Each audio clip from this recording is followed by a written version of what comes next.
కేకే5 మైన్లో నిన్న జరిగినటువంటి సంఘటనలో శ్రవణ్ కుమార్ అనేటటువంటి 32 సంవత్సరాల యువకుడు చనిపోవడం చాలా బాధాకరం.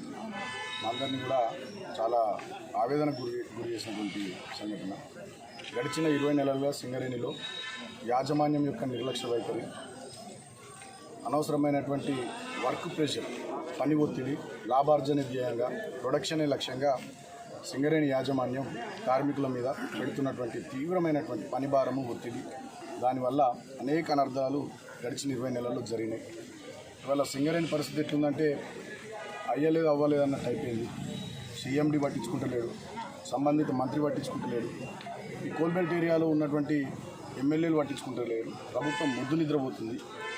లాభార్జనే ధ్యేయంగా అనేక రకమైనటువంటి అవినీతి అక్రమాలకు పాల్పడుతూ సింగరేణి యాజమాన్యం అధికారులు కానీ ఇతరత్ర వాళ్ళకు సంబంధించినటువంటి వాళ్ళు ఎంతసేపు ప్రొడక్షన్ మీద, నెంబర్ల మీద శ్రద్ధ పెడుతూ వాళ్ళు కోట్లాది రూపాయల అక్రమార్జనకు పాల్పడుతూ, అవినీతికి పాల్పడుతూ, కార్మికుల మీదనేమో ప్రొడక్షన్ కోసం ఎక్కువ ఒత్తిడి తీసుకొని రావడం వల్ల అనేక రకాలైనటువంటి అనర్థాలు జరుగుతున్నాయి.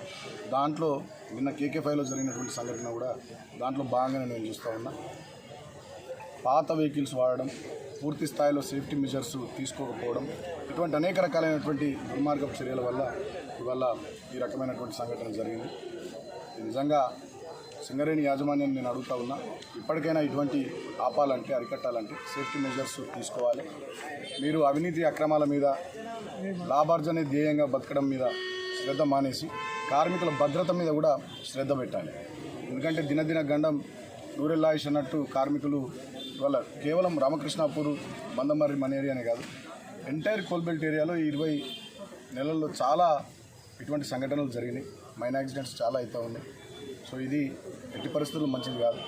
ప్రభుత్వాన్ని కూడా కోరుతా ఉన్నా, ప్రభుత్వం శ్రద్ధ పెట్టాలి, సమీక్ష చేయాలి. ఇటువంటివి జరగకుండా సింగరేణి యాజమాన్యానికి గట్టిగా ఆదేశాలు ఇవ్వాలి.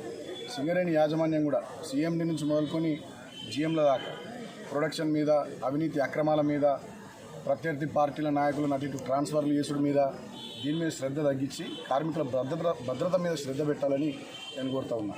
మరి ఈ ప్రాంతంలో మంత్రి ఉన్నాడు, చుట్టం చూపుగా వచ్చి కనబడిపోవుడు కాదు. ఇటువంటి ఈ ప్రాంతంలో జరగకుండా మంత్రి కూడా బాధ్యత వహించాలి. సో ఇది మొత్తంగా ప్రభుత్వం